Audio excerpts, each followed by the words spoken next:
नमस्कार, आदाब। Crime petrol dial 100 के सिटी क्राइम्स अध्याय के आज के एपिसोड में आप सबका स्वागत है। पर्यटन के लिए मशहूर शहर गोवा में अचानक लूटपाट की वारदात बढ़ रही थी।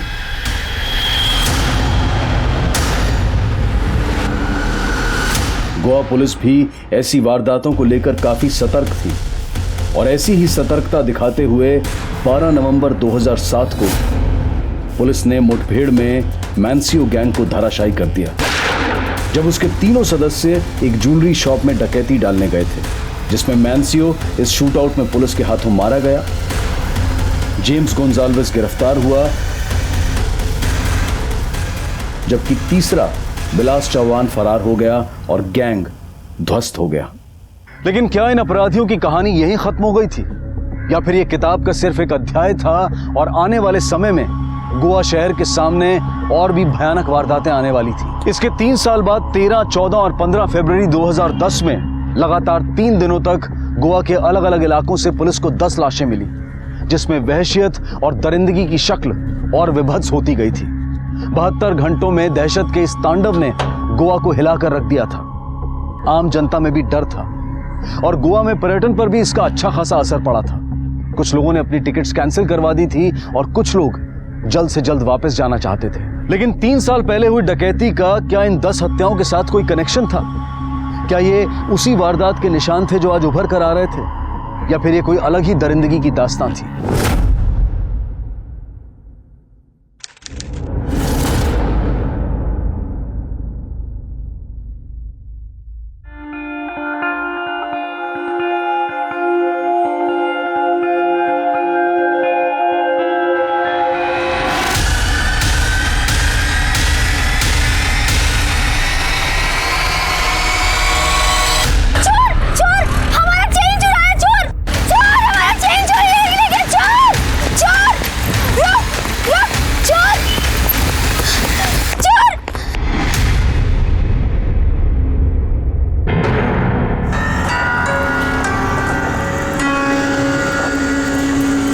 इस चेन का बिल है आपके पास?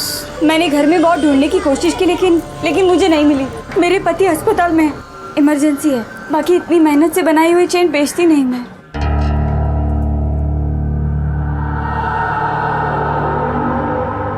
वैसे तो इसके 33,000 बनते हैं, पर क्योंकि तुम्हारे पास इसका बिल नहीं है, मैं 16,000 ही दूंगा। 16,000? 16,000 तो बहुत कम है। दूसरी शॉप में पूछा था तो 27,000 दे रहे थे। एक काम कीजिए, मुझे मेरी चेन दे दीजिए, मैं उसी शॉप में दे देती हूँ। ठीक है, मैं तुम्हें 26,500 दे देता हूँ। देनी है तो बोलो। ठीक है।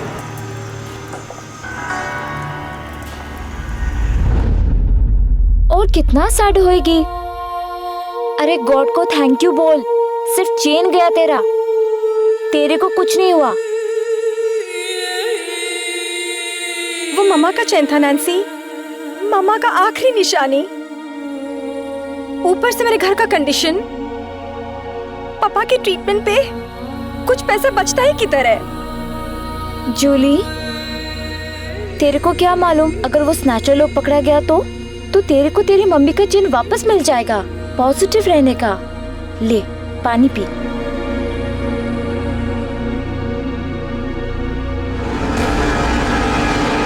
हे 26.5। 26? वो बहुत ज्यादा मिल गया रे। मेरी वजह से मिला है इतना पैसा। कैसे? वरना वो ज्वेलर बोल रहा था 16,000 से ज्यादा नहीं दूंगा। दे दिया। देख, अपने को ना कल से सीरियसली धंधे पे ध्यान देना होगा। कल से शुरू करते हैं अपन। अरे मैं तो कहती है आज से करते।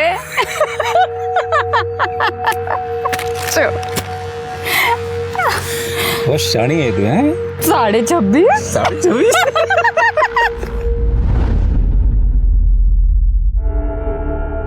दवाई का टाइम हो गया पापा।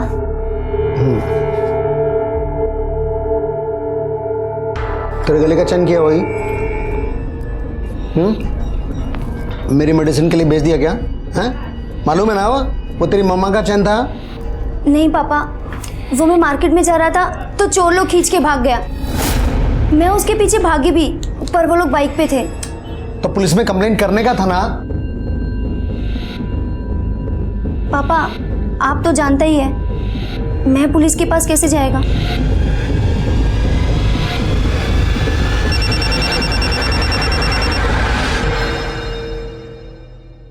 हेलो, कौन?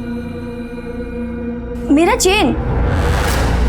हाँ घुमा था मेरा चेन, पर तुम कौन और तुम्हें मेरा नंबर कहाँ से मिला? ओए कीड़ा समझा है क्या मेरे को? पहले चेन चुराता है फिर चेन रिटर्न करने का बोलता है। ठीक है, कलंगुट मार्केट पे आ, मिलती है। किधर जा रही है तू?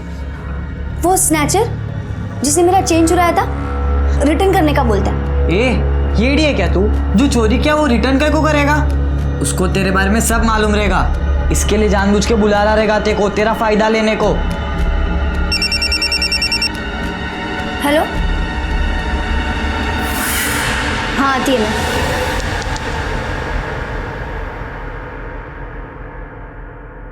जूली यार मेरे को कुछ पैसा मांगता है यार, अर्जेंट है, होगा तो दे दे। मेरे पास पैसा नहीं है जेम्स, और तुझे तो पता है पापा के ट्रीटमेंट में कितना पैसा जाता है, ऊपर से उनका ऑपरेशन भी बाकी है। जैक, उसका ट्यूशन का पैसा भी नहीं भरा अब तक मैंने। मैं तो सोचता था कि तुझसे ही मांगूं। जूली, तेरे को तेरा चेन मिल गया? किधर से मिला? नहीं नैन्सी, ये दूसरा वाला है। अच्छा ये सही है, गले में 10-10 चेन पहना और मेरे को बोल रही पैसा नहीं है। अब तो सीजन भी है, तेरा धंधा भी मस्त चल रहा होएगा, और फ्रेंड लोग का हेल्प नहीं करेगी। किधर जाएगी इतना पैसा लेके? ये ले, मेरे पास अभी ना सिर्फ 2000 रुपए हैं, पर रिमेम्बर जेम्स, पापा के ऑपरेशन का डेट कभी भी आ सकता है। मुझे मेरा सारा पैसा वापस मांगता है। हाँ अरे मिल जाएगा डियर, वो भी इंटरेस्ट के साथ वापस करूंगा, इंटरेस्ट के साथ। कल से मेरा काम शुरू हो रहा है, फिर चारों तरफ से पैसा ही पैसा। कौन सा काम शुरू करने वाला है तू?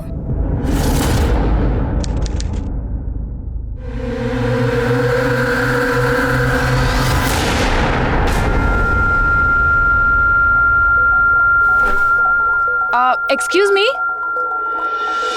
यस जी, एड्रेस पता है आपको? ये एड्रेस तो बहुत पास है, आपको सीधे जाना है 2 किलोमीटर तक, वहाँ पर एक मार्केट है। हाँ। वहाँ से फर्स्ट राइट। आपको पता है ये एड्रेस, आप वहीं जा रही हैं क्या? जी तो come with us, we'll drop you और हमारी हेल्प भी हो जाएगी। श्योर, मैं वैसे में भी लेट हो रही थी। Please come sit. Thank you.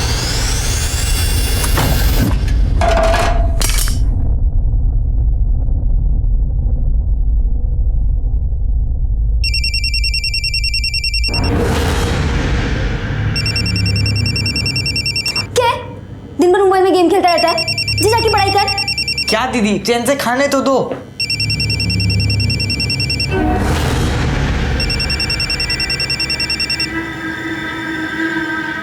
हाँ बोल, कौन है?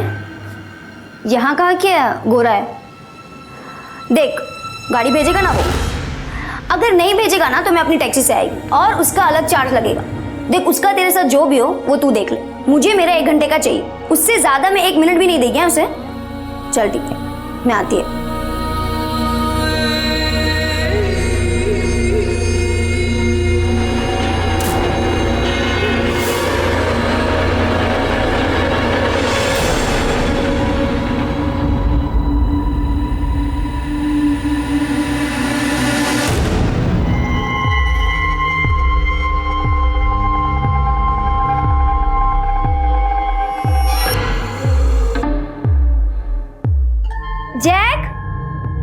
जैक, क्या है? मैं बाहर जाके आती है, तू पापा का टेक केयर कर और घूमना फिरना नहीं। ऑलराइट? हाँ ठीक है।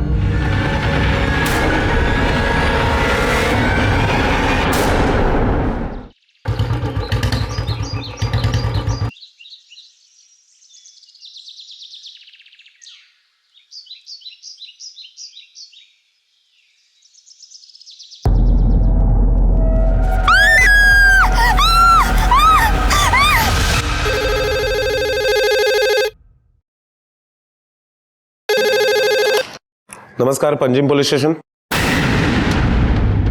ठीक है, हम पहुंचते हैं। तावड़े सर, अभी अभी फोन आया था, पंजिम के पास वाले जंगल में एक लड़की की लाश मिली है। क्या? चलो।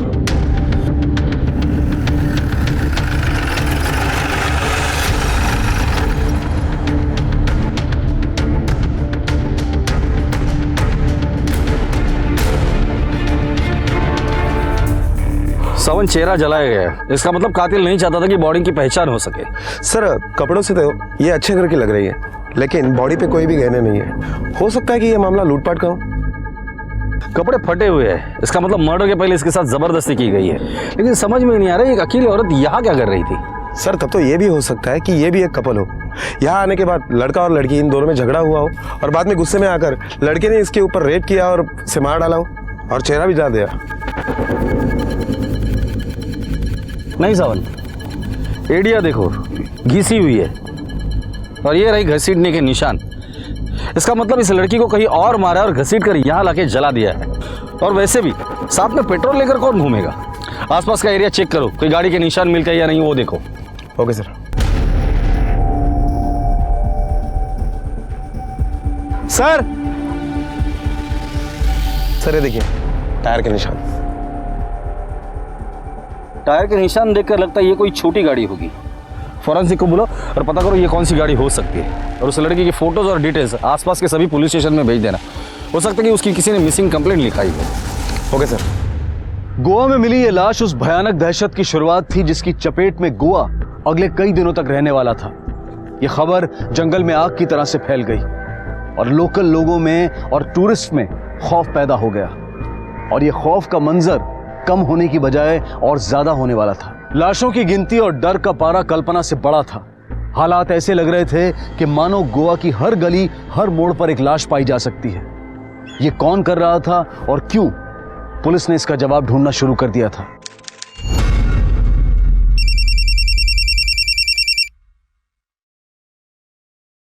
हेलो, कौन? मैंने कहा है ना, मुझे वो चेन रिटर्न नहीं मांगता है। काहे को घड़ी घड़ी फोन करता है मेरे को? आज के बाद मुझे कॉल करके डिस्टर्ब नहीं करने का। नेक्स्ट टाइम फोन किया ना ये तो बोलने का कि मेरा ब्रदर आके लेके जाएगा। फ्रेंड लोग को लेके आके ठोकता है मैस को, और चेन मिला ना तो वो भी लेके आएगा। सर, जिस लड़की की लाश हमें बीच में मिली है उसकी पोस्टमार्टम रिपोर्ट आ गई है। सर, पोस्टमार्टम रिपोर्ट से पता चलता है कि लड़की और बाद में उसका चेहरा जलाया गया है, और कान पर जो चोट के निशान है, ऐसा लग रहा है कि किसी ने उसके कान की ज्वेलरी खींच के निकाली है। सर, कंट्रोल रूम से एक इन्फॉर्मेशन मिली है। कंडोलियम बीच के पास और एक औरत की लाश मिली है।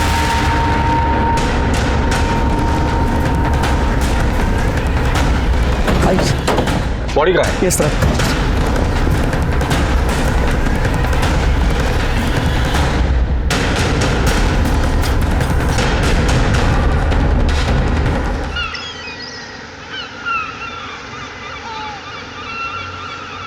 सर, ये एक लाश नहीं, आगे 3 बॉडी और मिली है।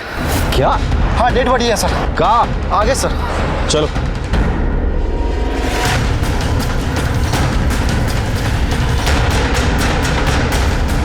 सर, एक डेड बॉडी आगे भी है।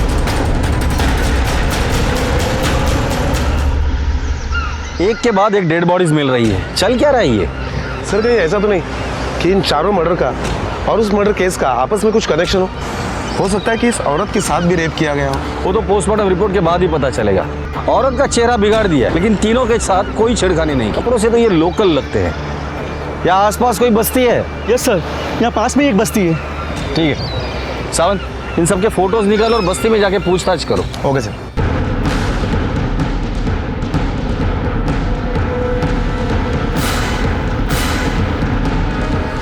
अरे सुनो, क्या ये लोग इसी बस्ती के? हाँ साहब, ये लोग इसी बस्ती में रहते हैं। ये बच्चा आलोक है और ये उसकी बहन सहल, और ये आदमी इनके साथ रहता है, लेकिन इसका कोई रिश्ता नहीं साहब। तो फिर ये बच्चे किसके? साहब, ये बच्चे तो कांता के सब। गरीब है बेचारी, भंगार बेचने का काम करती है सब, और अपने बच्चों को पालती है। उसके पीछे ये आदमी इनको संभालता है साहब। कहाँ रहते हैं लोग? वो उधर रहते सब। आइए सब, ये वाला मकान है साहब, ये वाला। लेकिन यहाँ पे तो ताला है। हाँ साहब, कल से इधर ताला है साहब। मतलब कल झगड़ा हुआ ना, तो कांता अपने बच्चों को लेके कपड़े धोने के लिए गए, तब से इधर ताला है साहब। झगड़ा? हाँ। किसके साथ हुआ था झगड़ा? वो इधर का एक भंगार वाला है साहब, उसके साथ झगड़ा हुआ। वो कल 3 लोगों को इधर लेके आया था साहब। भंगार वाला? हाँ। कहाँ मिलेगा ये भंगार वाला?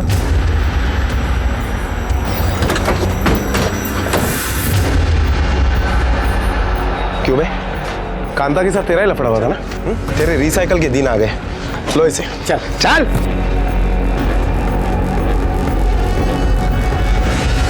नहीं sir, but we are trying our level best. जी सर, हम लोग पूरी कोशिश कर रहे हैं। जी सर, कुछ लोगों को अरेस्ट भी किया है हमने। Okay sir, okay.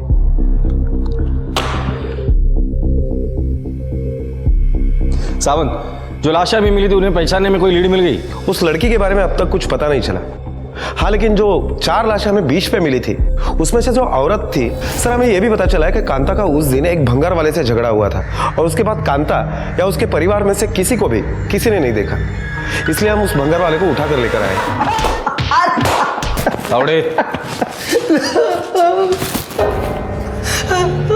कांता के घर पे तेरे साथ और 3 लोग गए थे, वो कौन थे और कहाँ है? बोल। बताता हूँ साहब, बताता हूँ।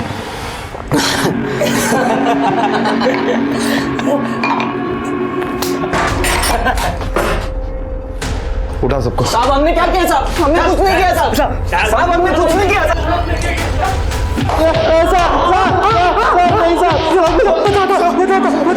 साहब, हमने ही मारा बेचारा को। सिर्फ मारा था या रेप भी किया था?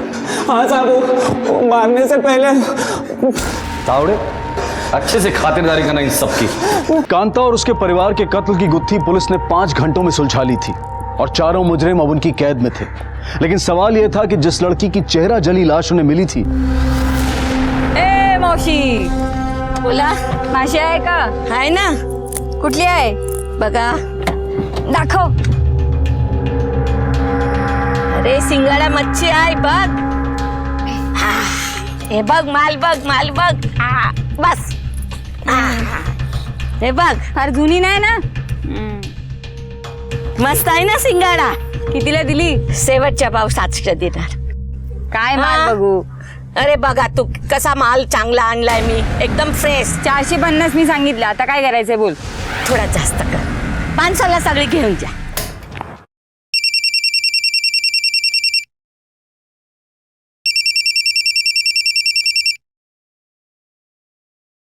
हेलो, कौन? तुमको समझ नहीं आता? हमको चेन नहीं मांगता है। समझ नहीं आता बार बार क्यों फोन करता है? आज के बाद मुझे फोन किया ना तो समझ लेना। लड़की के मर्डर स्पॉट पर जो टायर के निशान मिले वो किसी 800 सीसी कार के। 800 सीसी? ये तो बहुत पुरानी गाड़ी है। आरटीओ से पता करो कि 800 सीसी की कितनी गाड़ियां गोवा में है और किस किस के पास है। तो सबकी एक लिस्ट बनाओ और सबसे पूछताछ करो। Hello, what?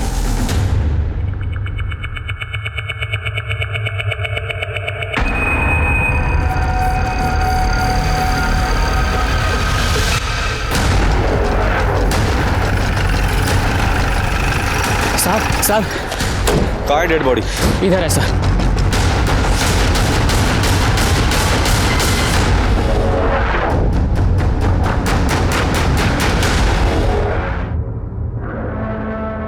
तुम्हें कैसे मालूम पड़ा? सर मैं इस रास्ते से जा रहा था तो देखा मछली की टोकरी पड़ी हुई है और पास में चप्पल पड़े हुए थे और मिट्टी पर घिसने का निशान। बहुत बास आ रहे थे साहब, और वहाँ जाके देखा तो लाश पड़े थे। पैरा में से तो ये मच्छी वाली लगती है, हो सकता है वो टोकरी उसी की हो। हो सकता है सर, लेकिन सर जहाँ तक मैंने देखा है ये लोग काफ़ी गहने यूज़ करते हैं, लेकिन इसके बॉडी पर तो एक भी गहना नहीं है। गहने भी नहीं है और इसका भी चेहरा जलाया गया जैसे अभी पहले लाश मिली थी, ताकि विक्टिम की पहचान न हो सके। अगर इसके साथ भी कत्ल के पहले बलात्कार हुआ है तो ये कातिल की मोडस ऑपरेंडी कुछ कुछ मुझे समझ में आ रही है। ये एक आदमी का काम नहीं है, ये जरूर गैंग होगी और ये लोग अकेले औरत को निशाना बना रहे और उनके गहने लूट रहे हैं। सर लेकिन मुझे नहीं लगता कि कोई इतने से गहने के लिए खून कर देगा। सावंत, 200 रुपए के लिए मर्डर होते हमने देखा है, यहाँ तो सोना है। हेलो, क्या? ठीक है, हम पहुंचते हैं। सर बीना बीच। हाँ बोल जेम्स। किधर है तू? मिलने का मेरे को तेरे से। देख जेम्स, मेरे पास ना बिल्कुल पैसे वैसे नहीं है, और पापा के ऑपरेशन को भी। अरे डार्लिंग, मैं बोला क्या पैसे का कुछ? आज मेरे को तेरा पैसा रिटर्न करने का है। मेरा पैसा आगे ला, तो मेरे को बता कब मिलेगी, किधर मिलेगी। आज के आज तेरा सारा पैसा वापस कर दूंगा। ठीक है, 2 बजे ना मेरे घर के पास वाले रोड पर मिलना। चल ठीक है, बाय।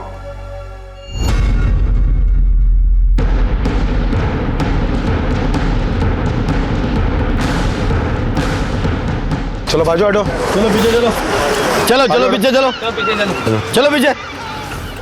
सर, बॉडी पे कोई चोट के निशान नहीं है और ना ही कोई गहने चोरी हुए हैं। बॉडी के साथ कुछ आईडी प्रूफ भी नहीं मिला जिससे इनकी पहचान हो सके। सर मुझे लगता है कि ये केस उस केस से अलग है। सावंत, कल 14 फेब था, मतलब वैलेंटाइंस डे, और जिस तरह से ये कपल बंदा है, लगता है इन्होंने सुसाइड किया होगा। शायद घर वालों ने मना किया होगा या कोई और वजह होगी। जब तक पोस्टमार्टम का रिपोर्ट नहीं आता कुछ कह नहीं सकते। बॉडी को पोस्टमार्टम के लिए भेज दो और इनकी फोटो आसपास के लोगों को और यहाँ के होटल्स में दिखा देना। हेलो। हाय। चल आ जा। पर कहाँ ले जा रहा है? चलना बताता हूँ। ठीक है चल। चलो।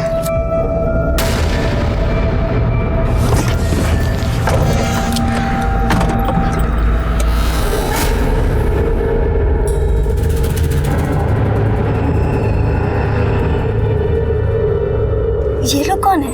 ये फ्रेंड्स है मेरे, मुंबई से आया घूमने के लिए। तो पहले इनको ड्रॉप करते हैं, फिर मैं तुम्हारा काम कर दूंगा। सही है? गोवा में एक के बाद एक लाशें मिल रही हैं। अब तक टोटल 8 लाशें मिल चुकी हैं। टूरिस्ट काफी डरे हुए हैं। लोग अपने होटल की बुकिंग कैंसिल कर रहे हैं। यहाँ के लोकल लोग भी बहुत डरे हुए हैं। पुलिस अब तक उस लड़की के हत्यारे का कोई सुराग नहीं ढूंढ पाई। इस बारे में क्या कहना चाहेंगे आप? देखिए, टोटल 8 लाशें मिली थी, उसमें से एक केस हमने सॉल्व कर लिया है। बीच पर जो 4 लोगों की लाश मिली थी वो एक ही परिवार के थे और ये मर्डर आपसी दुश्मनी और आपसी झगड़े की वजह से हुई थी। बीना बीच में जो कपल की लाश मिली थी, हमें लगता है कि वो सुसाइड है, लेकिन पोस्टमार्टम रिपोर्ट के बाद ही हम इस बात को कंफर्म करेंगे। सर, अब तक सिर्फ एक ही केस सॉल्व हुआ है। बाकी की हत्याओं का क्या? महिलाएं घर से बाहर निकलने में डर रही हैं। पुलिस अपनी कोशिश कर रही है। मुझे यकीन है कि हम जल्द से जल्द आरोपी को पकड़ लेंगे। आप लोगों के माध्यम से मैं लोगों को अपील करना चाहूंगा, खासकर औरतों से, कि वो अकेली अनजान और सुनसान जगह पर ना जाए और कुछ भी संदिग्ध दिखाई देता है तो प्लीज पुलिस को इन्फॉर्म करें। Thank you. सर एक सवाल और सर।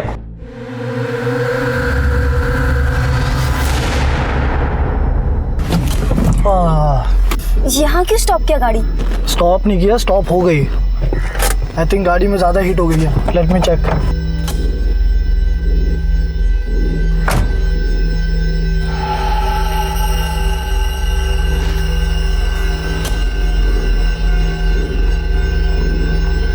सर, जिस मच्छी वाली की जली हुई लाश हमें मिली, उसके पोस्टमार्टम रिपोर्ट से पता चल रहा है कि उसे भी वायर जैसी चीज से गला घोट कर मारा गया है, लेकिन उसके साथ बलात्कार नहीं हुआ। उस लड़की और इस मच्छी बेचने वाली को एक ही तरीके से मारा है, तो हो सकता है कि दोनों का कातिल कोई एक ही। हो सकता है सर। और एक बात सर, बीना बीच पर जिस कपल की लाश हमें मिली थी उनका भी पोस्टमार्टम रिपोर्ट आ गया है और इस पोस्टमार्टम रिपोर्ट से पता चल रहा है कि उनकी मौत पानी में डूबने की वजह से हुई है। इसका मतलब इन दोनों के मौत से कोई लेना देना नहीं है।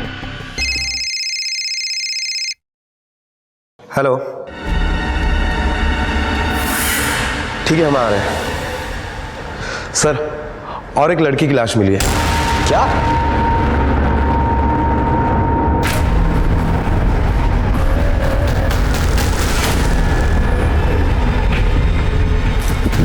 सर, मैंने ही आपको फोन किया था। वहां उस लड़की की लाश है।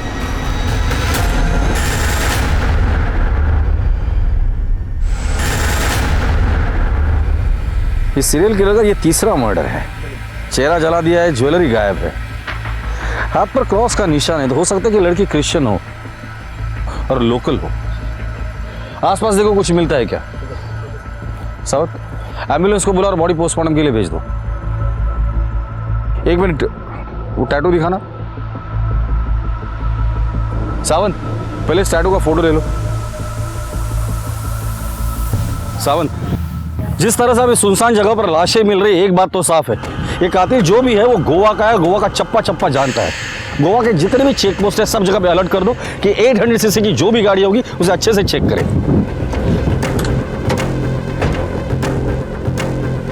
Really sorry sir. Yes sir. नहीं सर, अभी तक कोई भी ब्रेक थ्रू नहीं मिला है, मुझे थोड़ा और वक्त दीजिए। Yes sir, thank you sir. Sir, आज हमें जिस लड़की की लाश मिली उसकी पोस्टमार्टम रिपोर्ट आ गई और पोस्टमार्टम रिपोर्ट के हिसाब से यह भी पता चला है इस लड़की को भी वायर या तार जैसे चीज से गला घोट कर मारा गया है और उसके बाद में जलाया गया है। हालांकि इस लड़की के साथ बलात्कार नहीं हुआ है, पर यह लड़की सर पहले से ही रेगुलरली सेक्सुअल एक्टिव थी।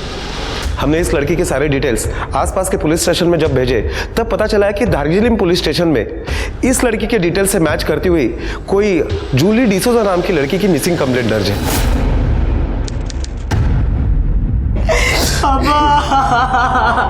सॉरी पीटर, बट जूली आखिरी बार कहाँ जाने के लिए घर से बाहर निकली थी? नहीं मालूम सर, वो मेरे को कुछ बोल के नहीं गई। सर, दीदी की एक चेन चोरी हो गई थी मार्केट से, जो कि एक स्नैचर ने चोरी की थी। वो दीदी को रोज फोन करता था चेन वापस करने के वास्ते। मेरे को तो लगता है दीदी उससे मिलने गई होगी। चेन चोरी हो गई तो पुलिस में कंप्लेंट क्यों नहीं की आप लोगों ने? हमको लगा जो जाना तो वो चला गया, अब कंप्लेंट करके क्या फायदा। फायदा आपके समझ में नहीं आया, लेकिन जो नुकसान हुआ है वो तो समझ में आ ही गया होगा। जूली का नंबर दीजिए।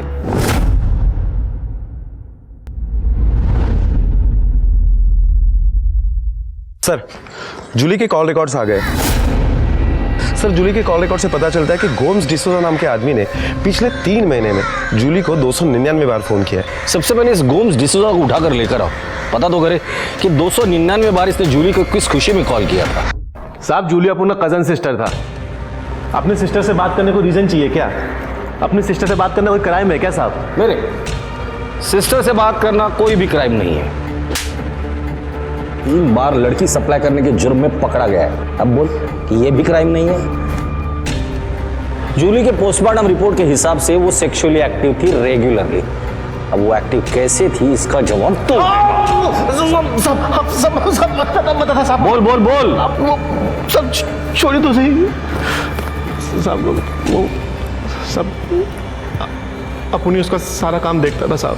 काम देखता था मतलब कस्टमर लाता था उसके लिए, पिन था उसका तो। शर्म आनी चाहिए तुझे। बहन कहता है उसे और उसी से धंधा करवाता है। साहब, अगर ऐसी बात है तो सबसे पहले पीटर अंकल को बैड फील करना मांगता है साहब। उसके बोलने से अपन जूली को धंधे पे लाया था।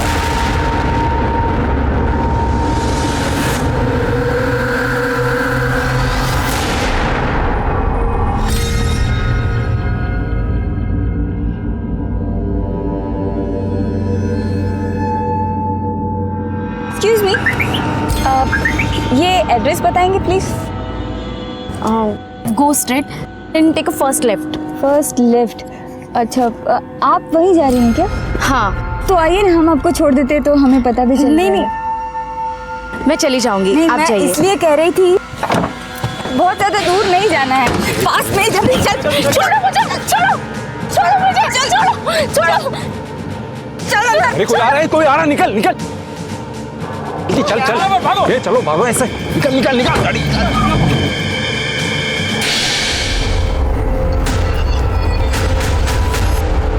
कैसे बाप हो तुम? खुद की बेटी को प्रोस्टिट्यूशन के धंधे में धकेल दिया। उस बेचारी को तो मरते दम तक पता नहीं चला कि उस धंधे में धकेलने वाला उसका खुद का बाप था। और किस लिए? खुद की बीमारी का इलाज उसके पैसे से हो सके इसलिए। शर्म आनी चाहिए तुम्हें। चलो।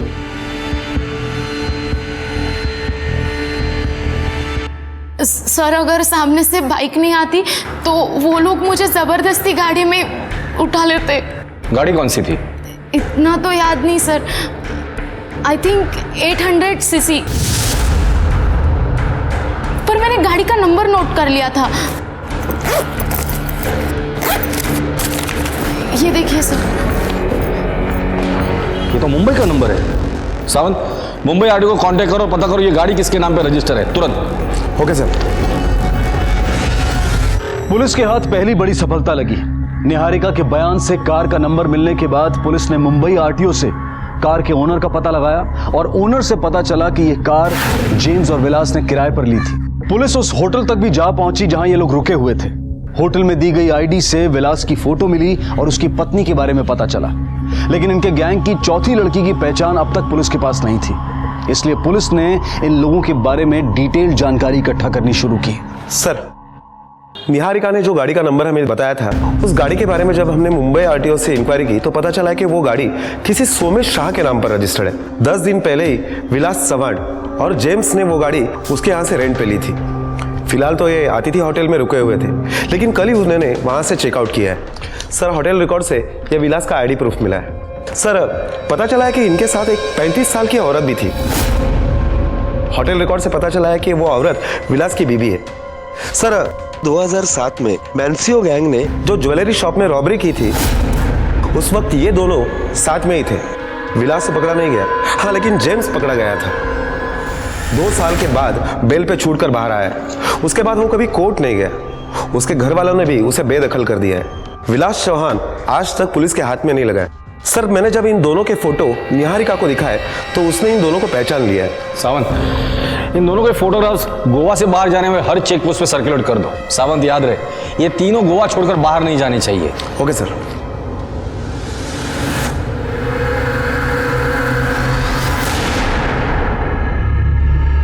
Excuse me. Yes, thank you.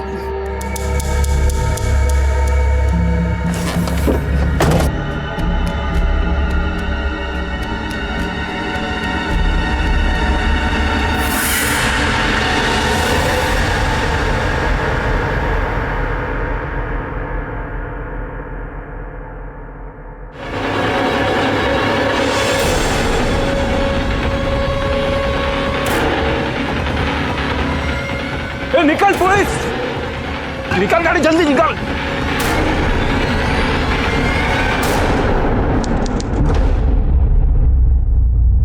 Sir, उन तीनों में से जेम्स का मोबाइल अभी भी ऑन है और जिसके लोकेशन से पता चल रहा है कि अभी अभी उन्होंने गोवा बॉर्डर क्रॉस किए, वो मुंबई की तरफ जा रहे हैं। और इसीलिए मैंने गोवा से मुंबई जाने वाले रोड पर जितने भी चेक पोस्ट है सबको अलर्ट कर दिया है। गुड सर, पेट्रोलियम टीम को गोवा मुंबई रोड पर उनकी गाड़ी मिली है।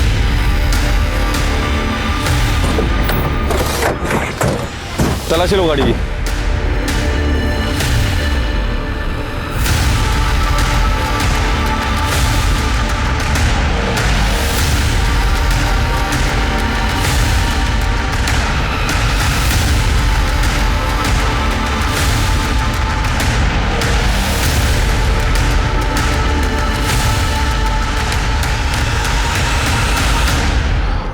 सर, गाड़ी में एक लेडीज पर्स मिला है, लेकिन खाली है, और ये वायर मिला है।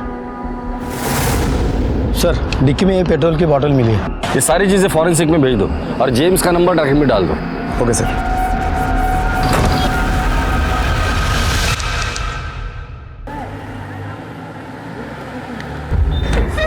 सर, जेम्स और उसके साथियों की लोकेशन ट्रेस हो चुकी है। ग्रेट, चलो।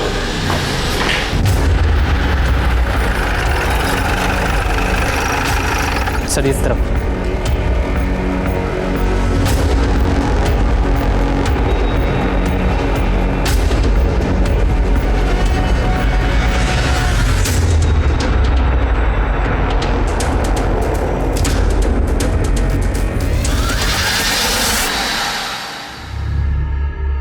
क्या हुआ यार? लाइट गई लगता है।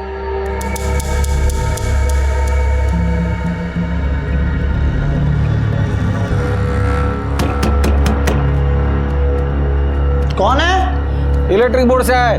ये पुराना मीटर जल गया था ना, वो नया पिटाना है। दरवाजा खोलो। बैठो बैठो, मैं देखता हूँ।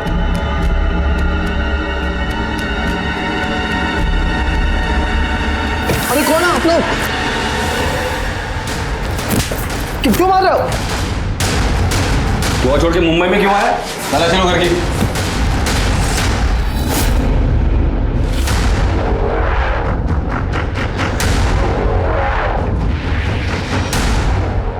सर, ये मोबाइल और गहने मिले। पंचनामा करके आपकी कस्टडी में ले लीजिए इसे। Yes sir. तुम लोग तो 4 लोगों की गैंग है ना, चौथा कहाँ है? चौथा कहाँ है? बोल। गोवा में।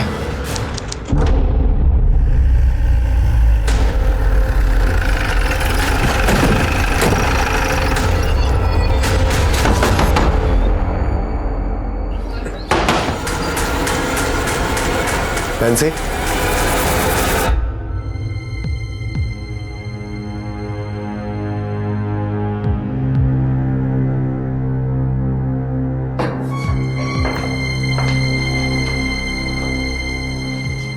तुम चारों की कुंडली है मेरे पास। तुम लोगों की गाड़ी से वायर भी बरामद हुआ है जिससे तुम लोगों ने ये सारे मर्डर्स किए। हमारे घर से ये सारे मोबाइल भी मिले हैं, जिसमें से ये मोबाइल मुझे पता है किसका है, जूली का है, जूली डिसूजा, जिसको तुम लोगों ने मारा है। तुम लोग जूली को भी मार डाला जूली को। बोलना जेम्स, जूली को मार डाला ना तुम लोग, जूली को मार डाला, जूली को क्यों मारा जूली को? बोलना जूली को क्यों मार डाला? मैं नहीं मारना चाहता था उसको, ये विलास बोला मेरे को। पैसे देने से अच्छा उसको भी मार देते।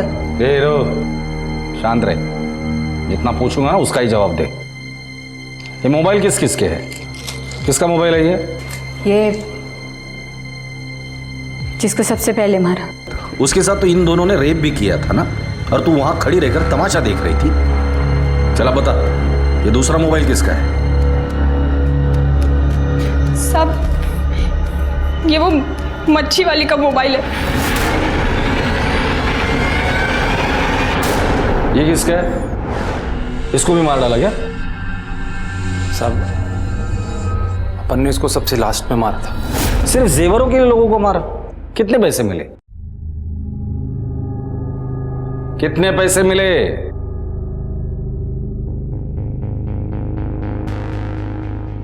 साहब 48,000।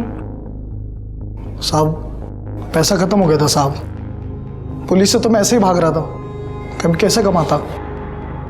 सिर्फ 48,000 रुपए के लिए तुम लोगों ने मासूम लोगों को मार डाला।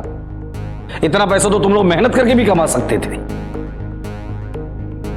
अब जिंदगी भर यहीं सड़ना। सावंत, इन सब के खिलाफ चार्जशीट फाइल करो। Okay sir. पुलिस ने चौथी लाश भी बरामद कर ली और इन चारों के खिलाफ चार्जशीट फाइल की, और अदालत ने इन चारों को उम्र कैद की सजा सुनाई, और आज ये चारों अपने किए की सजा भुगत रहे हैं। ये केस मानवता के चेहरे पर एक तमाचा था, जहां अपराधियों ने अपने जीवन यापन के लिए इतना घिनौना तरीका अपनाया। अपनी जरूरतों के सामने उन्हें दूसरों की जिंदगी भी सस्ती नजर आती थी। क्या कोई भी सहूलियत, कोई भी महत्वाकांक्षा इंसान की जिंदगी से बढ़कर हो सकती है?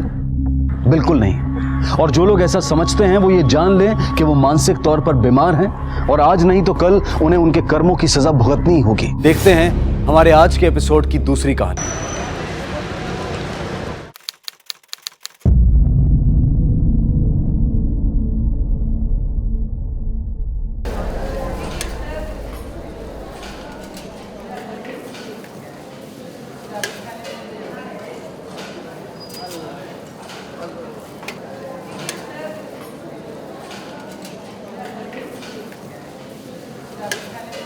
शोर नहीं, बातें कम करो तुम लोग। जल्दी जल्दी खाना खाओ और अपने रूम में चलो। अरे डस्टबिन, आराम से खाना, जहाँ खाना दिखाने टूसना चालू। अरे विनय, तू क्यों नहीं खा रहा?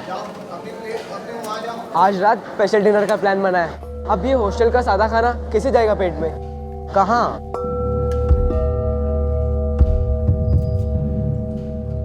बाद में बताता हूँ। अरे विनय, खाना क्यों नहीं खा रहे हो तुम? भूख नहीं है सर। तबीयत ठीक है ना तुम्हारी? हाँ सर। जल्दी से खाना खाओ और अपने रूम में चलो। अरे ये छिपकली भी ना सीसीटीवी कैमरे की तरह है, जब देखो जहाँ देखो प्रकट हो जाता है। ए डस्टबिन, और खाएगा? ढंग से नाम ले, वरना यहीं पटक कर मारूंगा।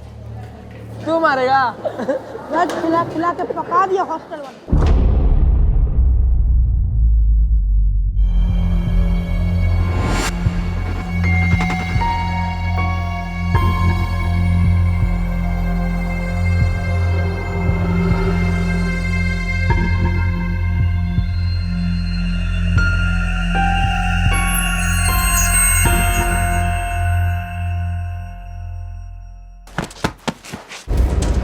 कौन? कौन है? अरे कौन है वहां पे?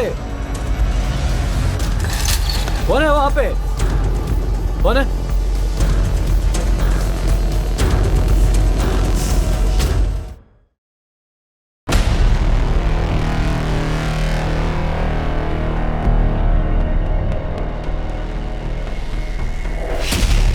He is no more.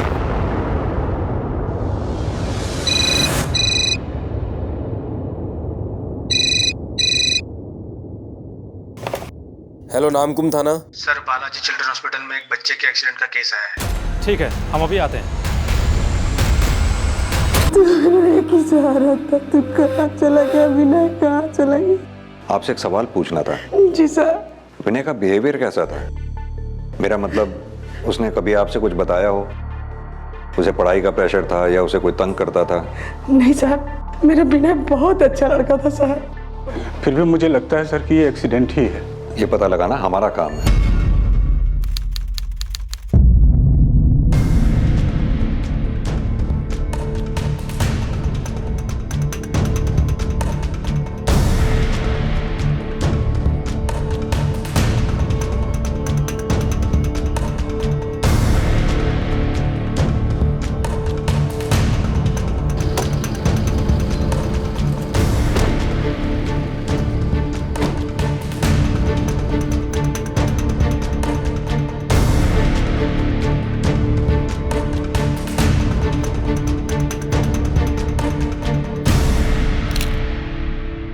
Sir, हम तो ड्यूटी पे चौकन्ना बैठे थे, तभी इधर से वो आवाज आया जैसे कोई तेजी से भाग के गया हो वैसा।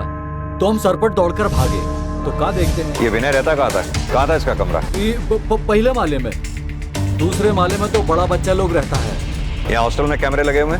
हाँ है ना सर। एक कैमरा तो गेट के बाहर लगा है और दूसरा कैमरा गलियारे के अंदर। लेकिन गलियारे वाला कुछ दिन से ठीक नहीं चल रहा है। हम स्कूल वालों को बोले थे लेकिन अभी तक ठीक ही नहीं करवाया। ये विनय कमरे में अकेला रहता था? नहीं, हर कमरा में दो तीन बच्चा साथ में रहता है। ये विनय के रूममेट से मिलना है। हाँ चलिए ना सर, आइए। चलिए, आप लोग यहीं रहिए। प्रिंसिपल साहब, हमें विनय के केस में स्कूल के बच्चों से कोई पूछताछ करनी है। ओके, हम आपको पूरा कोऑपरेट करेंगे, लेकिन ये पुलिस की वर्दी में हम अपने स्कूल में और हॉस्टल में आपको अलाउ नहीं कर सकते। ठीक, हम पूछताछ बाद में कर लेंगे। फिलहाल हमें आपके कैंपस में जितने भी सीसीटीवी लगे हैं उनकी फुटेज चेक करनी होगी। अखिलेश जी सर, इन्हें जितनी भी सीसीटीवी फुटेज चाहिए ना अवेलेबल करा दो। Okay, thank you. Thank you. आइए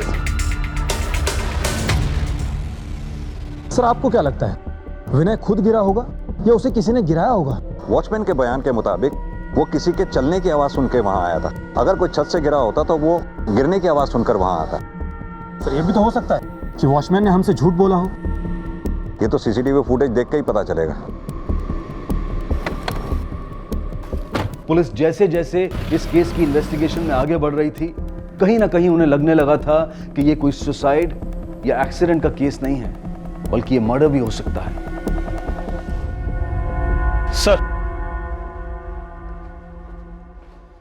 सर ये देखिए। सर, रात को 11:15 बजे विनय हॉस्टल से बाहर निकला था और 12 बजे वॉचमैन ने हॉस्टल का गेट लॉक कर दिया था। सर 3:45 पर अचानक वॉचमैन की आंख खुली और वो दौड़कर उस जगह गया जहां पर उसे विनय जमीन पर पड़ा मिला। योगेश, जरा इसे जूम करना। ये देखो, विनय जिस एरिया में गिरा वो एरिया सीसीटीवी की रेंज से बाहर है, यानी कि हमें वॉचमैन के बयान के मुताबिक ही चलना होगा।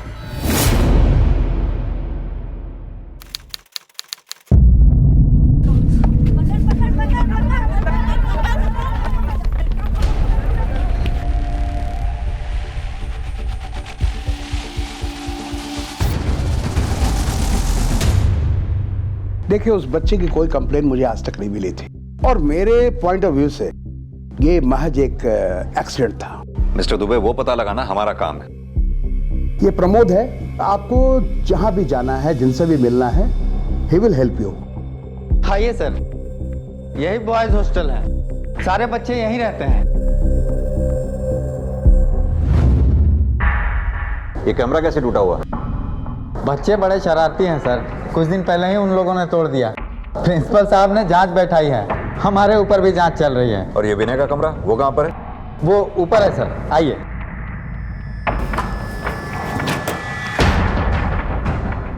ये है विनय का कमरा। विनय के रूममेट्स कहाँ हैं? सर वो एनुअल फंक्शन होने वाला है तो वो एक्टिविटी रूम में होगा। योगेश, कमरे की अच्छी तरह से तलाशी लो, शायद कोई काम की चीज़ मिले। जी सर। आप चलिए मेरे साथ। चलिए सर।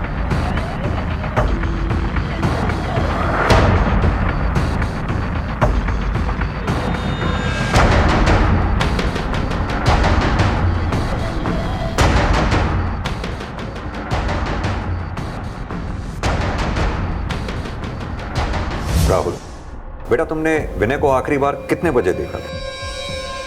सर कुछ 11:45 बजे। पक्का याद है आपको? हाँ सर, क्योंकि उसी टाइम पे वॉचमैन आके रूम चेक करता है और फिर हॉस्टल का गेट लॉक करता है।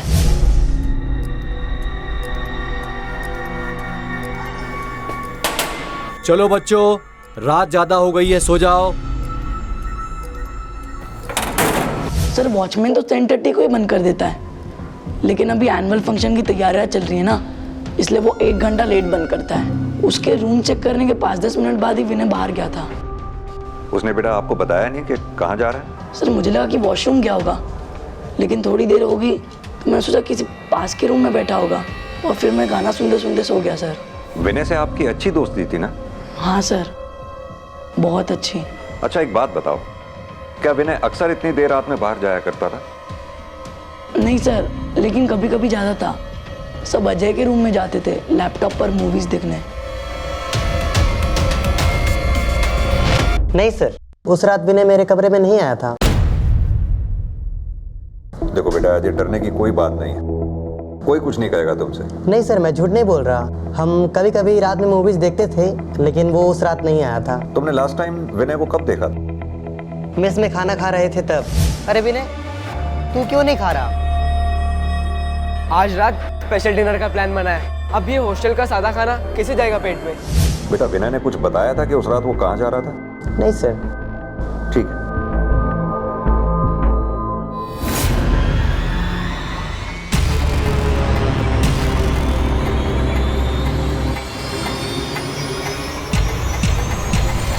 कुणाल, क्या कर रहे हो? जी सर, कपड़े गंदे हो गए थे सर, वही धो रहा हूँ सर। जल्दी से मेरे ऑफिस में नीचे आ जाओ, पुलिस आई है तुमसे कुछ पूछताछ करने के लिए।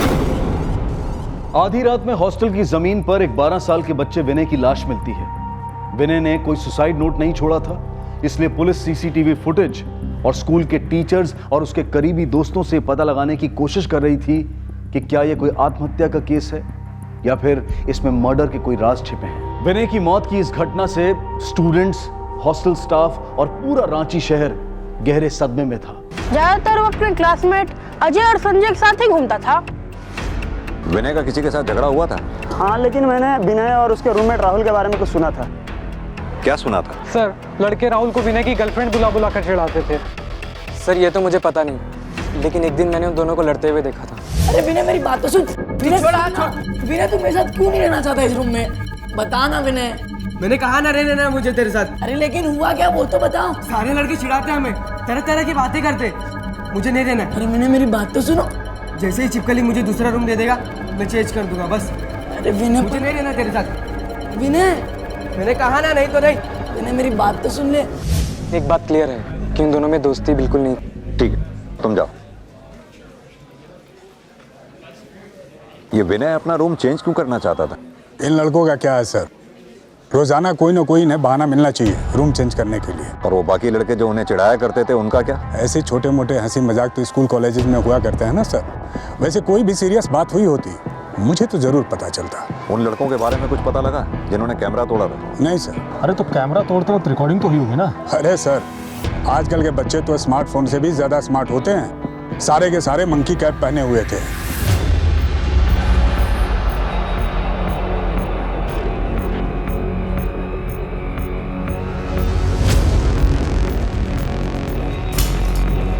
कौन है वहां?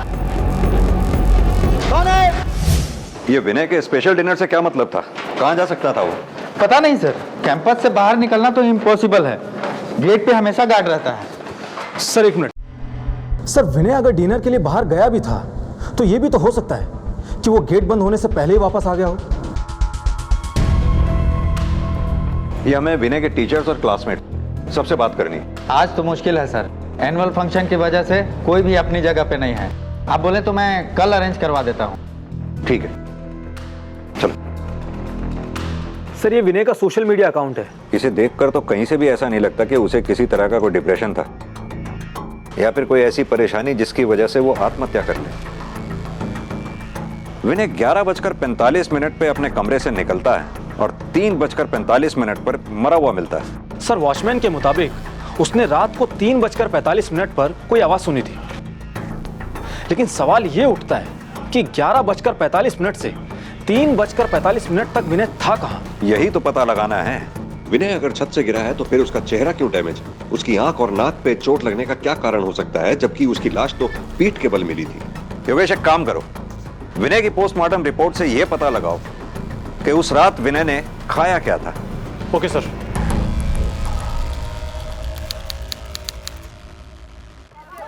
बहुत दुख की बात है कि हमारे स्कूल में एक एक्सीडेंट की वजह से हमारे स्कूल के बच्चे की मौत हो गई। पूरे स्टेट में हमारे स्कूल का एक रेपुटेशन है, नाम है। अब हमारे सामने जिम्मेवारी है कि हम अपने स्कूल का रेपुटेशन कैसे बचाएं। पुलिस आएगी, आपसे कई तरह के सवालात पूछे जाएंगे, आपको उतने ही सवाल का जवाब देना है जितना जरूरी है।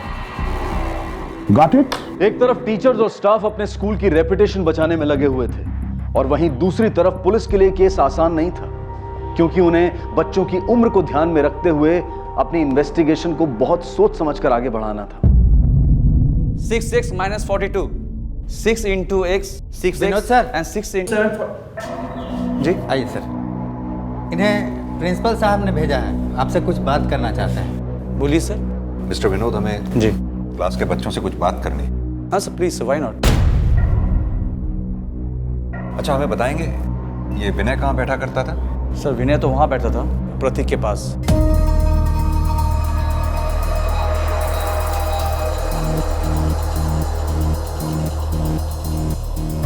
बच्चों एक बात बताएंगे आप लोग, क्या हमें बताएंगे कि विनय ने किसी के साथ झगड़ा किया था या विनय ने किसी को परेशान किया था? क्या आप हमें बताएंगे कि आप में से विनय का सबसे अच्छा दोस्त कौन है?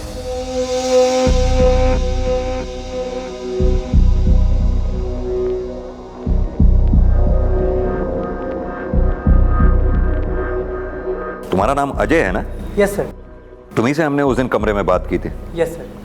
मिस्टर विनोद। जी सर। क्या मैं अजय से थोड़ी देर बाहर बात कर सकता हूं? जी सर। अजय तुम सर के साथ बाहर जाओ। Thank you. विनय का बिहेवियर कैसा था? नॉर्मली था सर। बेटा विनय का कोई ऐसा सीक्रेट जो तुम हमें बताना चाहते हो, जो विनय अपने दोस्तों को नहीं बताता हो? जैसे कि विनय उस रात किससे मिलने गया था? नहीं पता सर। अच्छा बेटा, राहुल और विनय तो रूममेट्स थे ना? फिर दोनों साथ में क्यों नहीं बैठते थे? दोनों पहले साथ ही में बैठते थे, फिर एक दिन विनय मेरे पास आया और उसने मुझे अपने पास बैठने के लिए कहा, और जब राहुल क्लास में आया तो उसी बात को लेकर विनय के साथ राहुल का झगड़ा हो गया।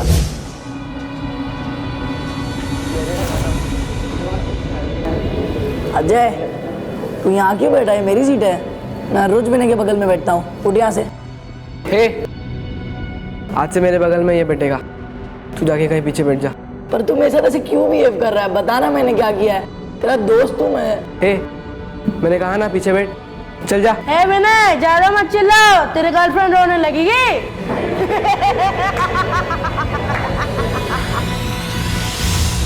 अच्छा और एक बात, राहुल को सारे दोस्त विनय की गर्लफ्रेंड क्यों बुलाते थे? पता नहीं सर, बस बुलाते थे। तो विनय और तुम सारी क्लासेस में साथ में ही बैठते थे? हाँ सर, बस 8 क्लास को छोड़कर।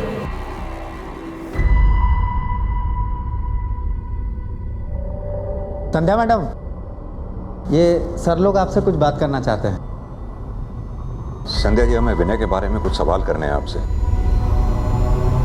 आप सब लोग चुपचाप अपना काम करिए, हम अभी आते हैं। संध्या जी, आपने कभी विनय को खराब मूड में या डिप्रेशन में देखा था? नहीं सर, वो तो बिल्कुल नॉर्मल था। बाकी बच्चा लोग के साथ मिलजुल कर अपना काम किया करता था। बहुत दुख हुआ सर उसके एक्सीडेंट का सुनकर। आपको ऐसा क्यों लगता है कि उसका एक्सीडेंट हुआ था? सर जैसा बातचीत सब लोग स्कूल में कर रहा है उसके बाद तो यही लगता है। लेकिन अभी कुछ क्लियर नहीं हुआ है, जांच जारी है उसकी। संध्या जी एक काम कीजिए, आपकी आर्ट क्लास में जितने भी स्टूडेंट हैं उनकी लिस्ट दीजिए हमें, जिसमें विनय आया करता था। जी। वैसे एक बात बताइए, आपकी आर्ट क्लास में विनय किसके साथ बैठता था?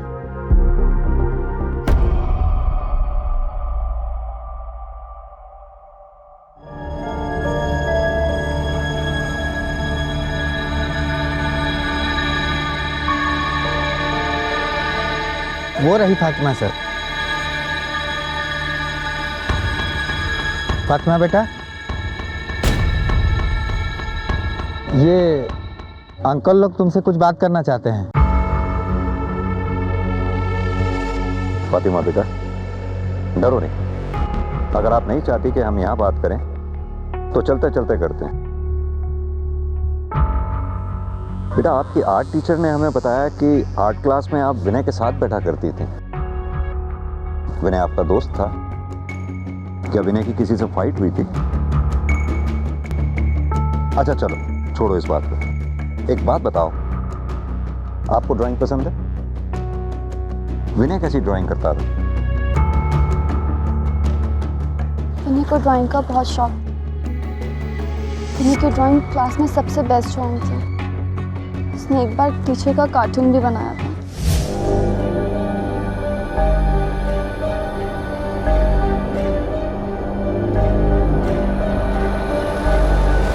सबको बड़ा मजा आ रहा था।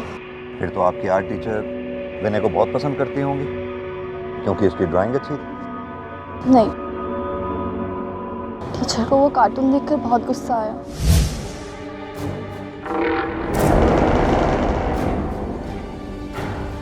विनय, क्या है ये? कुछ नहीं मैम। कुछ नहीं है ये? क्या है ये? संध्या मैम ने विनय को बहुत मारा। बहुत दर्द हो रहा था उसे। उस दिन के बाद संध्या मैम विनय को बिल्कुल पसंद नहीं करती थी, बिल्कुल अच्छे से बात नहीं करती थी। हाँ तो क्या हो गया सर? हम और भी तो बच्चा लोग को पनिशमेंट देते हैं ना, लेकिन इसका मतलब ये तो नहीं है कि हम उन्हें मार डालेंगे। सर, कभी कभी बच्चा लोग क्लास में इतना शैतानी कर देता है कि हमें उनको पनिश करना पड़ता है। तो आपने विनय को एक ही बार पनिश किया था? अब सर हमें ना जाना होगा, अब हमारे क्लास का टाइम हो रहा है। ठीक है। Thank you. राहुल बेटा, बिल्कुल मत घबराओ, सब कुछ खुल के बताओ। सर, सब मुझे विनय की गर्लफ्रेंड कहकर चिढ़ाते थे और ये सब मुझे जरा सा भी अच्छा नहीं लगता था और इससे विनय भी चिढ़ता था। सर राहुल, आप हमें एक बात बताइए, सब आपको ऐसा क्यों चिढ़ाते थे? सर, जब हमारा नया नया एडमिशन हुआ था तो सीनियर्स ने हमारी रैगिंग की थी। अबे चल काट बैठ। मैं नहीं पहनूंगा। जितना बोला ना उतना कर। इधर पैंतालीस करके नहीं मंगा करो तुझे। चल पहन ना।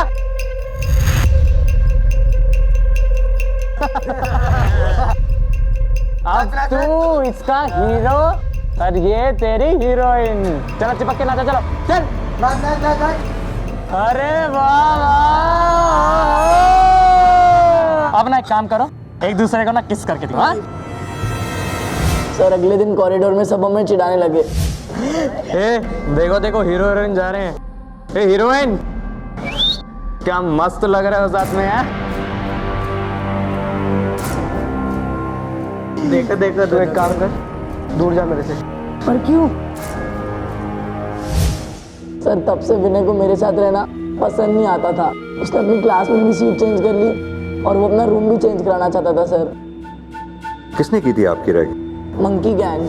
हाँ, मेरे प्यार के परिंदों, चलो हम निकल जाओ। इससे पहले मंकी गैंग का और कुछ देखने का मन हो जाए। निकल। अबे निकलना निकलना, चल। कौन कौन लोग हैं इस मंकी गैंग में? पता नहीं सर। अच्छा एक बात बताओ, अगले दिन जो लोग तुम्हें चिढ़ा रहे थे कौन थे वो लोग? सर, सीनियर थे, सुनील और उसके दोस्त। सुनील और उसके दोस्त।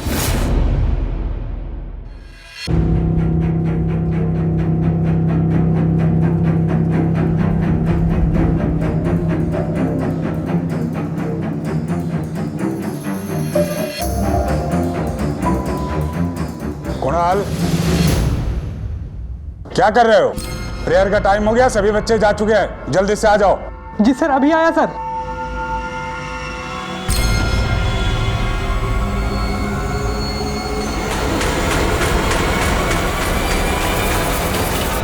विनय की मौत को 3 दिन बीत चुके थे, लेकिन अपनी पूरी इन्वेस्टिगेशन के बावजूद पुलिस अब तक किसी भी पुख्ता नतीजे पर नहीं पहुंच पाई थी। स्टूडेंट्स के माता पिता और रांची शहर के लोग अपने बच्चों की सेफ्टी को लेकर डरे हुए थे। यहां तक कि स्कूल एडमिनिस्ट्रेशन पर भी स्कूल की सेफ्टी को लेकर सवाल उठने लगे थे। दूसरी तरफ मीडिया भी बार बार पुलिस से विनय की मौत का कारण पूछ रही थी। पुलिस पर प्रेशर बढ़ता जा रहा था और तभी इस केस का रुख अचानक तब पलट गया जब पुलिस के हाथ विनय की पोस्टमार्टम रिपोर्ट आई। सर, रिपोर्ट के हिसाब से विनय की मौत नीचे गिरने से नहीं हुई है, बल्कि उसके सर पर किसी भारी चीज से वार किया गया था। और सर, विनय की मौत रात को 12:30 बजे हुई थी, वो भी बहुत ज्यादा खून बह जाने की वजह से। सर, विनय का खून करीब 4 घंटे बहा था। एक बात और सर, जिस रात विनय की डेथ हुई थी उस रात को उसने डिनर में मटन खाया था। एक काम करो, विनय के हॉस्टल की मेस से यह पता लगाओ कि मंगलवार की रात को मेस में खाना क्या बना था। और एक बात, फॉरेंसिक टीम से विनय के जूतों के सैंपल मंगवाओ। क्या पता उसके जूतों के नीचे कुछ ऐसा लगाओ जिससे हमें यह क्लू मिले कि वो उस रात कहां गया था। सर, पोस्टमार्टम रिपोर्ट ने पुलिस के शक को यकीन में बदल दिया। उस रात हॉस्टल में विनय की बड़ी बेरहमी से हत्या की गई थी। एक 12 साल के बच्चे से किसी की ऐसी क्या दुश्मनी हो सकती थी कि किसी को उसे जान से मारने पर मजबूर होना पड़े।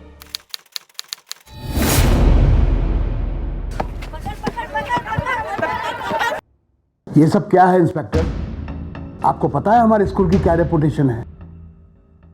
अभी एक मर्डर की इन्वेस्टिगेशन भी है, जिसके लिए हमें आपके स्कूल के सभी टीचर्स, स्टूडेंट्स, स्टाफ सभी के बारे में इंफॉर्मेशन चाहिए। जी सर। पता करो हॉस्टल से बाहर जाने के लिए और कौन कौन से गेट्स हैं। जी सर। कि जिस रात विनय की मौत हुई उस रात मेस में मटन बना था क्या? उस दिन मंगलवार था ना सर, और मंगलवार को कभी नॉनवेज नहीं बनता, वेज ही बना था। ये मुझे विनय के दोस्त सुनील से बात करनी है। विनय की मौत से 2 दिन पहले हॉस्टल के सारे कैमरे किसी मंकी गैंग ने तोड़ दिए और हमें यह भी पता है कि तुम उस मंकी गैंग के मेंबर हो। Monkey gang? कौन सा मंकी गैंग सर? मैं किसी मंकी गैंग का मेंबर नहीं हूँ। राहुल और विनय की जिस रात हॉस्टल में रैगिंग हुई थी उसके बाद से तुमने उसे चिढ़ाना शुरू कर दिया था। देखो देखो, हीरो हीरोइन जा रहे हैं। हीरोइन देखो, हॉस्टल में जो कुछ भी हुआ है ना वो बहुत ही गलत था और कानून इसके लिए सजा भी दे सकता है। हमें विनय की मौत का पता लगाने की कोशिश कर रहे हैं, तो जो कुछ भी जानते हो बता दो हमें। हाँ सर, हमने उन दोनों की रैगिंग की थी और हम मंकी गैंग ने वो सीसीटीवी कैमरा तोड़े थे सर। क्यों तोड़े थे? प्लान क्या था तुम्हारा कि तुम लोग विनय को मारोगे और किसी को पता भी नहीं चलेगा? नहीं सर, हमने तो विनय को तंग करना भी बंद कर दिया था।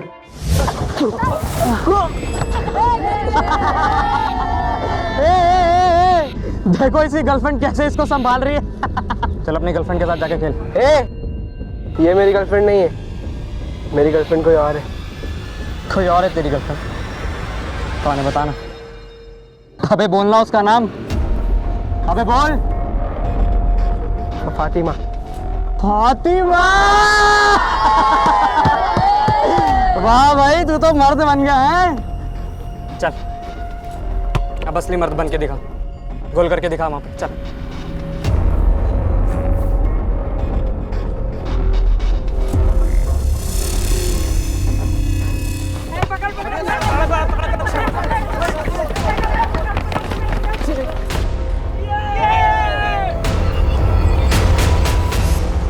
हाँ सर, मैं मानता हूँ कि मेरी गलती है, लेकिन मैंने विनय को नहीं मारा है सर। सर, हॉस्टल से बाहर जाने का एक रास्ता और भी है। चलो।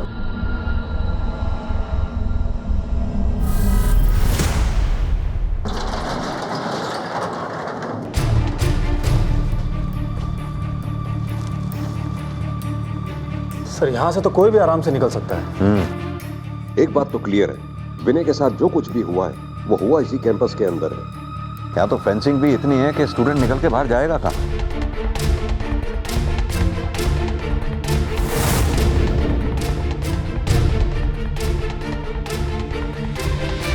Sir, cough syrup.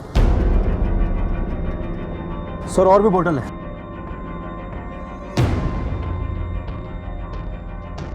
इतनी सारी बोतल तो नशे के लिए इस्तेमाल हो सकती है। योगेश, याद है हमारे थाने में भी कई ऐसे मेडिकल केसेस आ चुके हैं। सर ये देखिए, लगता कुछ खोदा गया है।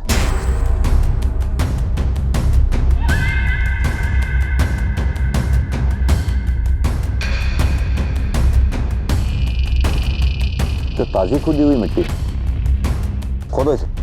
जी सर।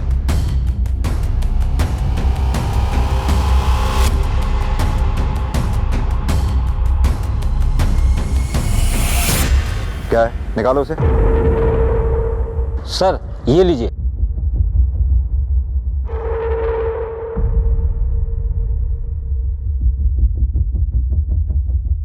ये तो खून के निशान है। योगेश, ये टी शर्ट फॉरेंसिक टीम को भेजो। पता करो उनसे कि ये ब्लड के सैंपल और विनय के ब्लड के सैंपल मैच करते हैं क्या, और आसपास जितनी भी केमिस्ट शॉप है इन कफ सिरप के बारे में पता करो। शायद हॉस्टल से ही कोई खरीद के लाता रहो। सर।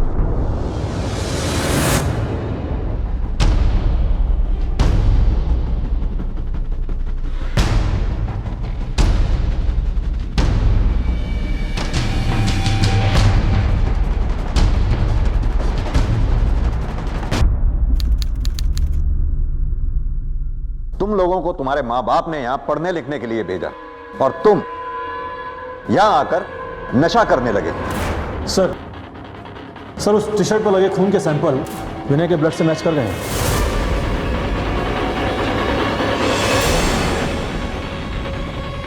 ये टी शर्ट हमें मिली है जिस पर विनय के खून के धब्बे थे। किसकी है ये टी शर्ट? ये तो कुणाल की टी शर्ट है सर। सर ये टी शर्ट तो मेरी है सर, लेकिन मैंने विनय को नहीं मारा सर। मैं अपनी कफ सिरप की बोतल डस्टबिन के पास रखता था ताकि कोई चुरा ना ले, और जब उस रात मैं वहां गया तो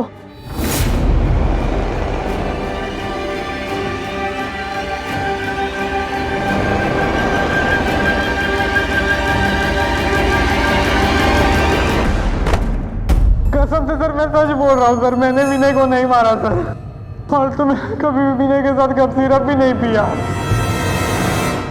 अगर विनय नशा करता भी था तो ये बात किसी को पता हो ना हो, एक को जरूर पता होगा। सर मैंने कभी उसे पीते हुए नहीं देखा, लेकिन हो भी सकता है। सर विनय उतना अच्छा लड़का नहीं था जितना हम सोचते थे। वो तो एग्जाम में चीटिंग भी करता था, और एक दिन पता नहीं कैसे उसे मैथ्स पेपर मिल गया।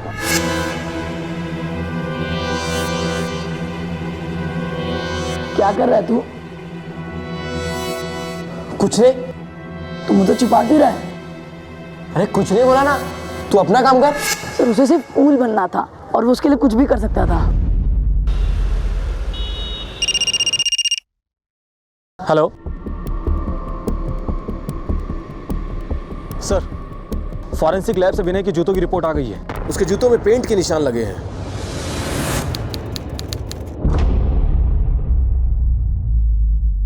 आइए सर, ये स्टाफ क्वार्टर है।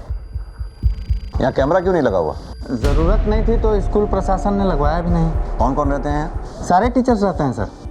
चलिए आइए, थोड़ा साइड देना भाई।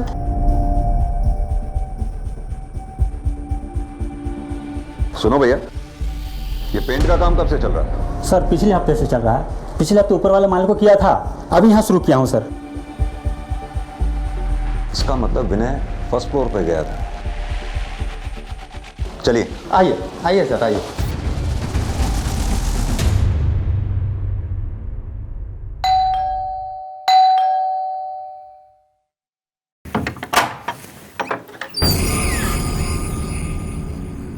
फातिमा, तुम यहाँ?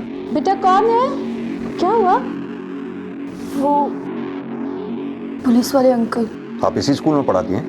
जी हाँ, प्राइमरी सेक्शन में हूँ मैं। और आप? जी मैं अफजल, इनका शौहर। आप लोगों से कुछ पूछताछ करनी है। सर आप हमें क्यों परेशान कर रहे हैं? मैं जितना जानता था सब कुछ बता दिया, इससे ज्यादा मैं कुछ नहीं जानता। अफजल साहब, इसमें परेशान करने की कोई बात नहीं है। हमें पता चला है आपकी बेटी फातिमा और विनय काफी अच्छे दोस्त थे, और उस रात विनय इस फ्लोर पे भी आया था। सर आया होगा, हमने कहा ना कि हम उस रात फिल्म देखने गए थे, घर में कोई नहीं था। क्या नाम बताया था आपने? कौन सी फिल्म देखने गए थे आप लोग? Iron man Lakshmi mall sir. Sir खुदा के लिए हमें परेशान न करें, ये पहली बार नहीं हुआ कि विनय हमारे घर आया था। सर मैंने विनय को बहुत बार विनोद सर के यहाँ आते जाते देखा है। विनोद सर कौन? वो मैथ्स वाले टीचर? हाँ सर वही। जी हाँ सर, वो एक दो बार मेरे घर में आया था। एक्चुअली सर उसकी मैथ में कुछ प्रॉब्लम है, तो इसीलिए एक्स्ट्रा क्लास के लिए मेरे घर में आया था। मिस्टर विनोद। जी सर। घर में नया पेंट कराया लगता है। जी सर। पर क्यों? वो क्या है ना, घर पेंट करा लेने से खून के दाग छपाए नहीं जा सकते। फॉरेंसिक वाले सब ढूंढ लेते हैं। सर आप फालतू को ब्लेम करें मुझ पे, मैं क्यों मारूंगा विनय को? आप मैथ्स के टीचर हैं, आप पेपर सेट करते हैं। आप ही की नोटबुक से टिक मार्क किया हुआ पेपर हमें विनय के पास से मिला था। क्या चल रहा था आप दोनों के बीच में? एक्चुअली सर मेरे और आर्ट टीचर संध्या के बीच अच्छी दोस्ती है, और संध्या ने एक दिन क्लास में विनय को पीटा था, और एक दिन मैंने विनय को देखा अपने दोस्तों से कुछ कहते हुए। यार बहुत जोर से मारा उसने। तू एक काम कर, प्रिंसिपल को कंप्लेन कर दे और अपने पेरेंट्स को भी साथ ले आ। अरे सब परेशान है संध्या मैम से। अगर तू अपने पेरेंट्स को साथ ले आएगा तो प्रिंसिपल पक्का उसे स्कूल से निकाल देंगे।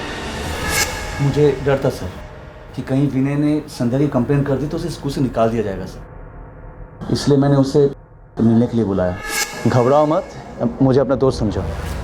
ये फर्स्ट यूनिट टेस्ट का पेपर है, तो लो इससे तुम्हारे मार्क्स भी अच्छे आएंगे और तुम्हारे पेरेंट्स भी बहुत खुश होंगे। हैं? और दोस्त हमेशा एक दोस्त की मदद ही करते हैं। Thank you sir. Most welcome. बस मैंने वो पेपर देख के विनय को चुप करवा दिया। सर एक लड़का सुनील, आप उससे बात कीजिए सर, वो हमेशा विनय को तंग करता था। क्या तंग करता था? यही कि सर उससे पैसे लेना, सामान मंगवाना, इसलिए सर मैंने सुनील से बात करके सब प्रॉब्लम सॉल्व किया। देखो तुम विनय को अकेले छोड़ दो, उसने मुझे सब कुछ बता दिया है। सुधर जाओ वरना ये मैटर प्रिंसिपल तक जाएगा। ओके? उसके बाद सर उन दोनों में सब कुछ सॉल्व हो गया था। ये सब कब हुआ? ये सर विनय के मरने से 2 दिन पहले का था। सर सुनील ने हमसे झूठ बोला था, उसने विनय को तंग करना कभी बंद किया ही नहीं। अगर ये विनोद सच कह रहा है कि इसने सुनील को स्कूल से निकलवाने की धमकी दी थी, तो ये भी तो हो सकता है कि सुनील विनय से बदला लेना चाहता हो।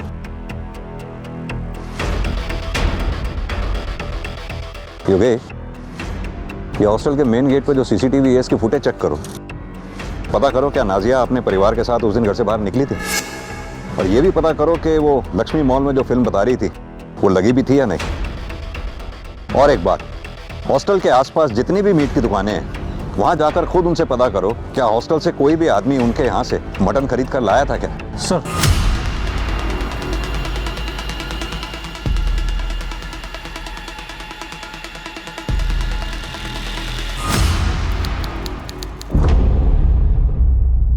सर सीसीटीवी फुटेज में नाजिया की कार हॉस्टल के अंदर रात को 1 बजे एंटर होते दिख रही है, लेकिन सर शीशे पर तेज रोशनी पड़ने की वजह से कार के अंदर और कौन कौन था ये मालूम नहीं लग पाया।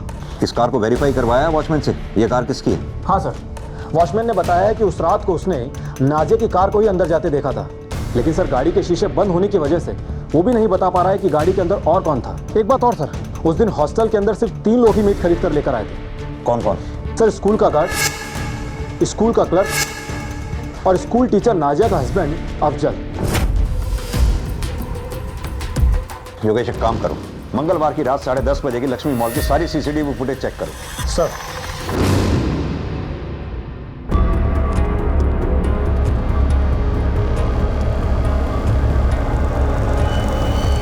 योगेश समझ गए? हाँ सर। हमें याद नहीं सर कि हमने ट्यूसडे को क्या खाया था। चलिए मैं याद दिला देता हूं, उस रात आप लोगों के यहाँ मटन बना था। हो सकता है सर, ये हमारे यहाँ याद रखने वाली बात नहीं है। घबराओ मत बेटा, मैं बस आपसे कुछ सवाल करूंगा, सच सच बताना। आप नॉनवेज खाते हो? जी। चिकन या मटन? दोनों। तो एक बात बताओ, क्या ट्यूसडे को आपने चिकन खाया था? नहीं, मटन।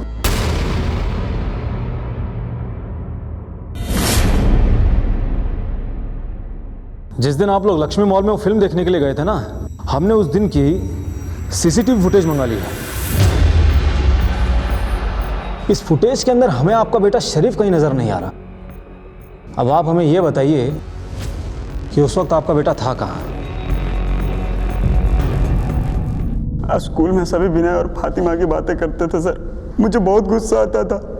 अरे दोस्तों सुनो सुनो सुनो, अरे ये जो अपना शरीफ है ना, शरीफ, इसकी बहन तो इससे भी तेज निकली। अरे बोलने तो दो भाई, इतनी सी उम्र में बॉयफ्रेंड भी बना लिया उसने। अबे तो कब बना रहा है गर्लफ्रेंड है? मैंने विनय को अपने घर मटन खाने को बुलाया था। अम्मी अबू को कह दिया था मेरी तबीयत ठीक नहीं है तो मैं फिल्म देखने नहीं जाऊंगा। उनके जाने के बाद जब विनय घर आया, शरीफ जल्दी आ भाई, बहुत भूख लग रहा है। अरे ले ना विनय, तेरे लिए अम्मी जान ने गरमा गरम मटन बनाया है। इसलिए तो मैं मैच में खाना नहीं खाया ना। अरे तो तेरा अपना घर है, तू टेंशन क्यों लेता, तू यहाँ खा। हाँ सुन ना, मैं तेरे लिए गर्मा गर्म रोटी लेके आता हूँ, ठीक है? जल्दी जा जल्दी जा।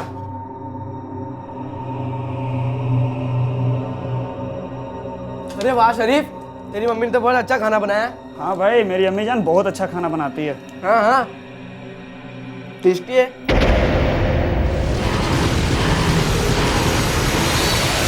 अम्मी अब्बू जब घर आए तो उन्होंने देखा कि मैंने क्या कर दिया था। ये क्या हो गया? अरे ये कैसे हुआ? अब्बू गलती से हो गया मेरे से। गलती से हो गया नालायक कहीं। तुमने क्या कर दिया तुमने? अब जो हो गया सो हो गया। इस गिलास को रात में ठिकाने लगाना पड़ेगा। तुम कपड़े से नहीं, ये ठीक नहीं है। कपड़े से खून साफ करो तुम। जल्दी जल्दी करो, घबराओ मत, रो मत। अब्बू ने देर रात तक इंतजार किया, उसके बाद विनय की बॉडी को बॉयज हॉस्टल में डालकर आ गए।